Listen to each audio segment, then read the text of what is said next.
자, 지금 또 개인정보 유출 논란이 터졌어요. 사실 우리나라 국민 거의 전체 다고요. 한 사람당 한 1000건씩 넘어갔다는 얘기거든요. 아니, 카카오가 왜 그랬지? 어떻게 이런 일을 할 수가 있지? 반면 너무 일이 어마어마해서 그런지 카카오는 이걸 정면으로 반박하고 있습니다. 정당한 절차였다라고 얘기를 하고 있어요. 우리 정말 좀 안심해도 될까라는 생각까지도 드는데, 그래서 오늘 양쪽의 쟁점이 뭔지, 그리고 진짜 문제가 뭔지를 한번 주제로 가져와 봤습니다. 귀에 빡빡해는 이슈 맛집, 귀에 빡종원입니다. 먼저 배경 정리를 살짝 하고 넘어갈게요. 이 간편결제라는 게 뭐냐면, 우리가 물건을 사고 서비스를 받고 이 비용을 지급하는 수단으로 새로 등장한 서비스인데, 카카오페이의 바코드든 네이버페이의 바코드, 토스페이의 바코드, 이런 바코드를 꺼내서 띡 찍으면 그냥 결제가 되는 거예요. 이러다 보니까 간편페이가 빠르게 시장을 확대할 수 있었는데, 왜 여기서 알리페이가 끼어드느냐? 보세요. 우리가 현금만 쓰던 그 옛날 시절에 하나를 받아주는 외국 회사는 없었어요. 대신에 뭘 받아줍니까? 달러를 받아주죠. 그래서 우리가 달러라는 걸 한번 거쳐가지고 나갔어야 됐어요. 카드를 쓸 때는 어떻습니까? 다양한 우리나라에서 발행하는 카드들이 있죠. 근데 이 카드들 해외에서 결제할 때 뭘 받아주느냐? 이 국내 카드 회사들이 제휴를 맺고 있는 비자와 마스터를 받아주는 거예요. 국내 카드사들이 비자 카드와 마스터 카드의 국제 인프라망을 올라타서 같이 제휴를 맺어서 수수료를 내가면서 같이 쓰고 있기 때문에 받아주는 겁니다. 2010년 후반 간편결제 시장으로 넘어왔을 때는 그럼 어떻게 됐느냐? 우리나라의 카카오페이나 네이버페이나 토스페이는 기존의 원화와 신용카드와 마찬가지로 국내용입니다.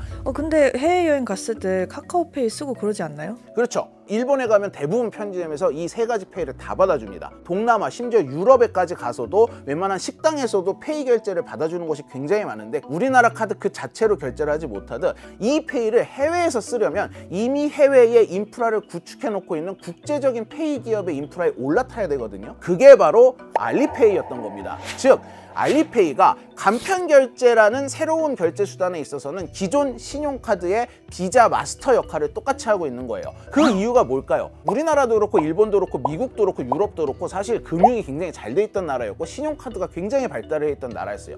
따라서 이 새로운 결제 수단인 간편결제라는 수단을 굳이 그렇게 빨리 받아들일 필요성을 아무도 못 느꼈고, 기업 입장에서도 굳이 새로운 인프라를 깔 이유가 없었던 거죠. 그런데 중국은 신용카드가 제대로 들어가서 작동을 하지 못했었다가, 중국이 사실은 금융 강화를 위해서라기보다는 사실은 중국의 국민들을 감시하는 목적이 훨씬 크다라는 비판이 나오고 있는데, 감시를 하기 위한 목적이 어느 정도 들어가 있는 상태에서 QR코드로 결제를 하고 이런 걸 굉장히 권장을 했거든요. 그러면서 유명한 거 있잖아요. QR코드 이렇게 박스에다 걸어놓으면 사람들이 그거 띡 찍으면은 거지한테 돈을 줄 수 있는, 이런 시스템이 이미 2010년부터 중국에서는 완전히 자리 잡고 있다 보니까 해외에서 중국인 관광객을 유치하기 위해서 이 알리페이를 받아주는 가맹점들이 늘어나기 시작을 했고, 그게 결국 지금 2024년 무려 전 세계에 8,100만 개가 넘는 가맹점을 가지고 있는 이 간편 결제 업계의 이 거인으로 올라서게 된 겁니다. 이러다 보니까 우리나라 국내용으로 쓰이는 이 페이들은 이 해외 시장을 개척하기 위해서 알리페이에 올라탈 수밖에 없었던 거예요.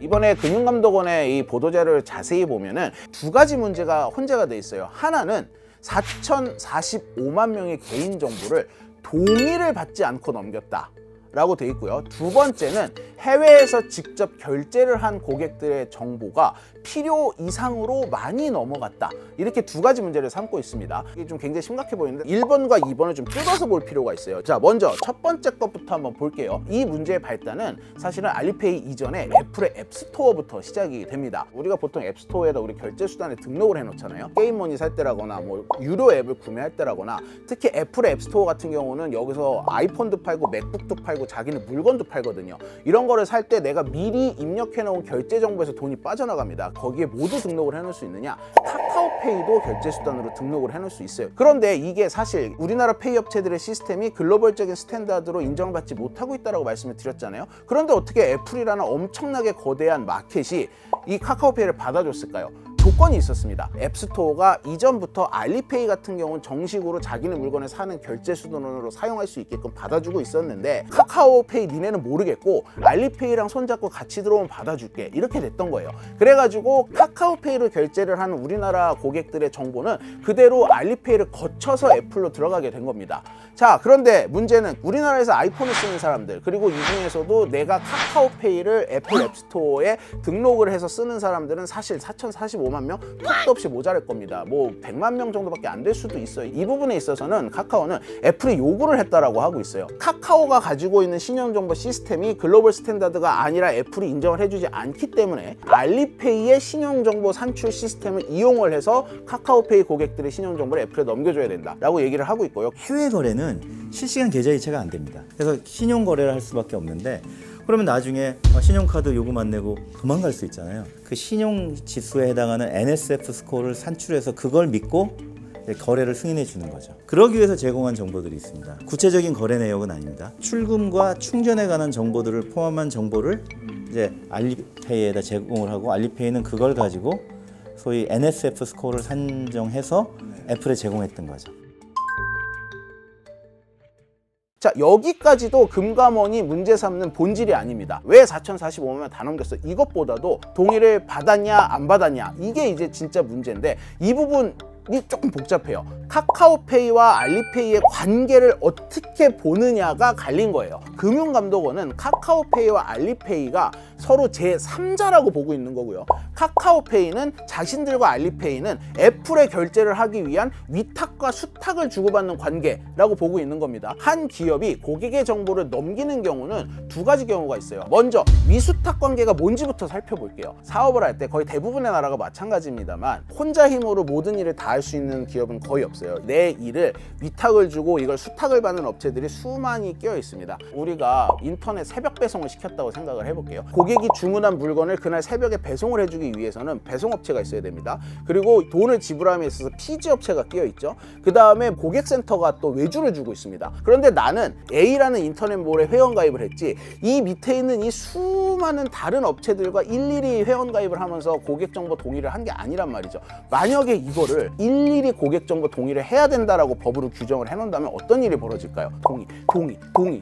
이 수많은 걸 동의를 하다 보면 아무 일도 할 수가 없겠죠. 위탁을 우리말로 바꾸면 심부름이에요. 배송 심부름인 거잖아요. 퀵으로 와도 되는 거고 예를 들면 내 목적만 달성시키는 이런 것을 위탁이라고 하고요. 어느 업체가 오는지는 중요하지 않거든요. 왜냐면 그거는 내가 서비스에 가입한 회사가 알아서 관리 감독을 하니까 위탁이 끝났는데 정보를 가지고 있다 쓰면 개인정보보호법 위반입니다. 처벌로서 담보가 돼 있기 때문에 국민들이 그걸 신경 쓰지 않게 해놓은 거죠. 이게 바로 위수탁 관계입니다. 즉 카카오페이가 알리페이와 위탁 관계였다라고 얘기를 하는 이유는 그 신용도를 알리페이가 산출해서 넘겨주는 이 과정 자체는 우리가 애플에서 사업을 하려면 너무나 당연한 이 업무의 내용 자체가 위수탁 관계다. 굳이 고객의 동의를 받지 않고도 정보를 넘겨도 법적으로 아무런 문제가 없다라는 강조를 하는 거예요. 그런데 금감원은 반드시 동의를 받았어야 된다.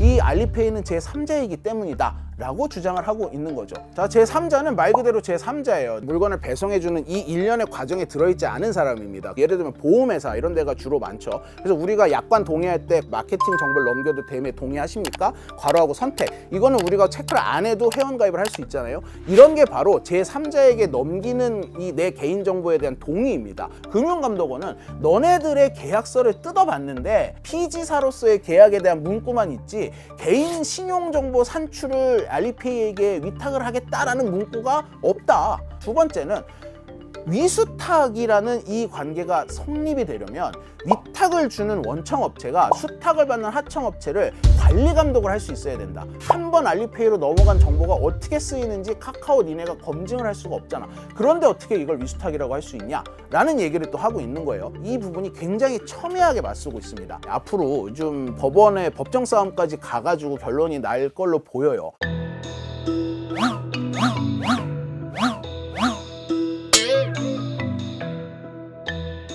금감원이 두 번째로 문제 제기한 건 카카오페이를 가지고 외국에서 결제를 했던 사람들만 해동이 되는 내용이에요. 고객이 산 물품의 결제를 위해서 알리페이는 카카오페이로부터 이 고객의 정보를 받아갑니다. 그러니까 여기 포함된 게 뭐 카카오 아이디, 이 물건을 구매한 일자, 물건을 구매한 뭐 장소, 이런 여러 가지 정보가 넘어간 거예요. 근데 이거에 대해서는 금감원은 너무 과도한 정보가 넘어갔다. 궁금한 게 카카오페이처럼 넘어간 그런 똑같은 양의 정보가 신용카드를 해외 결제할 때도 비자나 마스터로 넘어가나요? 그렇죠. 주문 정보에 총액만 넘기면 되는데 왜 개별 개인이 특정되는 형태로 넘겼냐는 거예요. 이 부분은 저는 좀 더 규명이 돼야 된다고 보는 게, 경유지 항공기를 이용할 때 내 고객 정보가 전달이 돼야 됩니까? 안 돼야 됩니까? 돼야죠. 그런 겁니다. 전산망은 도로하고 비슷하게 이해하시면 되거든요. 남의 도로를 이용하고 유료 도로인데 그 도로에 아무런 흔적이 없이 지나갈 수가 없는 거죠. 알리페이 시스템을 이용해서 현지에서 또는 온라인에서 카카오페이를 쓸 수 있게 개통이 돼 있기 때문에 당연히 알리페이 시스템에는 그 정보가 흐르는 것 같아요. 그리고 두 번째, 보안이 취약한 상태로 넘겨서 만약에 알리페이가 마음만 먹었으면 복호화를 할 수 있었다. 그래서 이거 이제 문제를 삼고 있어요. 자, 이거에 대해서 카카오페이는 이게 2018년도 기술이라 해도 이 암호화 기술이 공식적으로 뚫린 적은 없다고 해요. 우리나라 법에 반드시 암호화를 할 때는 무슨 기술을 써라라고 명시가 돼 있지 않거든요. 이러다 보니까 무슨 기술을 쓸지는 뚫리지만 않는다면 그거는 뭐 그 기업의 마음이니까 이 암호화 기술을 쓴 이 자체는 법적으로 문제될 게 없어 보인다. 2018년 그 당시에는 굉장히 강한 암호였고 지금에서는 좀 더 공격 기술이 발전됐기 때문에 약해졌지만 안정성에서는 문제가 없거든요. 이게 막 다 뚫렸다. 그런 건 아니에요. 문제는 우리 정보가 근래 알리 쪽으로 갔는데 제대로 관리 감독을 못하지 않느냐, 이런 우려가 있지 않습니까? 이론적으로는 복호화가 안 되는데 복호화하려고 무슨 시도를 하는지, 이런 거에 대해서 한번 협력 채널을 이용해서 한번 관리 감독을 한번 현지에 가서 할 필요는 있을 수도 있습니다. 이런 우리나라의 카드사들도 비자나 마스터를 관리 감독했나요? 되게 적절하게 짚어주셨는데, 현대카드, 뭐 삼성카드 쓸 때 비자 마스터를 올라타서 쓰는 거기 때문에 이 실제 구매한 대금을 지급한다거나 고객의 신용 정보를 제공한다거나 할 때 비자 마스터도 받아가요. 거의 1980년대부터 하고 있었는데 단 한 번이라도 비자 마스터한테 왜 개인 정보를 주느냐를 갖고 문제가 삼아진 적이 있나요? 없죠. 그런데 이번에 문제가 된 거예요. 이번에 문제가 된 거고, 똑같은 구조인데 알리페이에 우리 정보가 가는 걸 더 우려하고 있어요. 왜 그럴까요? 물론 중국에서 워낙 개인정보 사건 사고가 많이 터지고 보이스피싱도 많이 오니까 중국 기업이라는 그 이유만으로 걱정을 하는 것도 있고, 이러다 보면 이게 좀 이미지 문제냐 이렇게 생각하시는 분도 있을 텐데 그렇게만 볼 수는 없습니다. 왜냐하면은 기업들은 기본적으로 각국의 규제를 따릅니다. 각국의 개인정보 규제를 따르는데 그 근본으로 들어가 보면 모 기업이 위치하고 있는 그 국가의 규제도 상당히 큰 영향을 미쳐요. 중국 같은 경우는 일단 기본적으로 개인정보 보호에 대한 규제가 미국과 비교해서 훨씬 허술합니다. 규제 자체가 미흡한 데다 중국은 뭘 가지고 있느냐?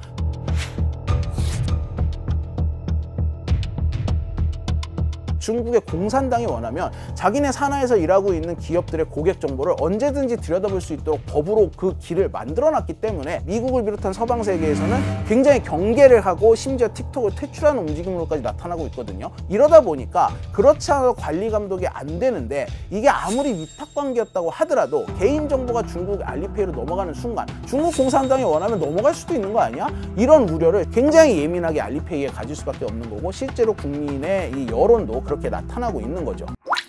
법적으로 따져봤을 때 크게 문제가 되지 않는다라고 결론이 나온다 할지라도 불안해서 계속 쓸 수 있겠어라는 식으로 흘러갈 수도 있겠다는 생각이 들거든요. 그렇죠. 이게 사실 법적으로 누가 맞고 틀리냐의 결론과는 별도로 국민 감정이라는 걸 또 카카오페이는 넘어야 될 겁니다. 문제는 이 간편페이가 중국의 알리페이 없이는 세계로 뻗어나갈 수 없다라는 점이에요. 애석하게도 지금 현실이 그렇습니다. 이번 일을 계기로 완전히 우리나라 이 3대 페이 업체들이 알리페이와 결별을 한다면 해외에서 사용하는 간편 결제 사업에서 철수를 한다는 얘기나 마찬가지거든요.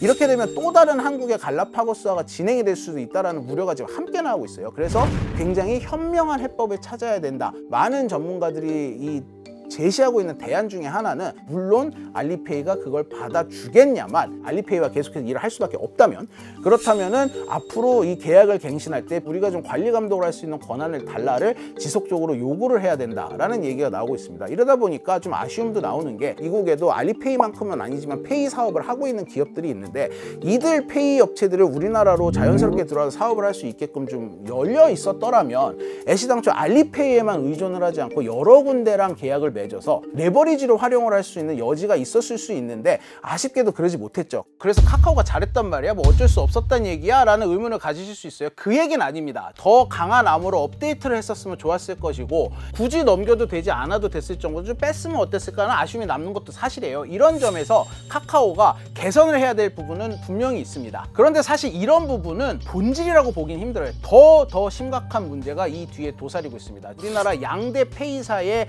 2대 주주로 엔트그룹이 참여를 하고 있거든요. 우리나라의 페이 산업이 중국에 종속돼 가고 있다라는 지적이 나오는데, 이런 근본적인 문제점이 과연 해결이 가능할지에 대해서 다음 화에 더 깊이 다뤄보도록 하겠습니다.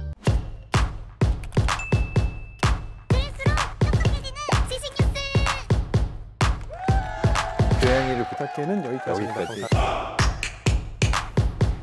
다이어트도 칼로리 신경 쓰지 말고 드세요. 대신에 키토식을 해보세요. 이게 빡종원. 스브스 프리미엄 지금 다운로드하세요.